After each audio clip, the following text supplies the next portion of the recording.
The water test strips that come with the outdoor wood furnace test both the pH and molybdate levels of the water.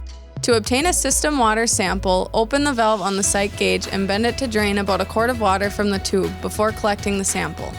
Use caution as the water in the sight gauge may be hot. Carefully collect a sample of the system water and close the valve when finished.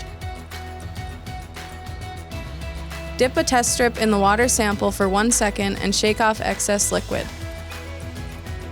The decal on the test strip bottle identifies the pH and molybdate test pads. Compare the moly test pad to the color chart on the bottle within 10 seconds. The moly level must be 350 parts per million or more. At about 30 seconds, compare the pH test pad to the color chart. The pH of the treated water should be between 8.0 and 9.5. See the owner's manual or the online support center for more information.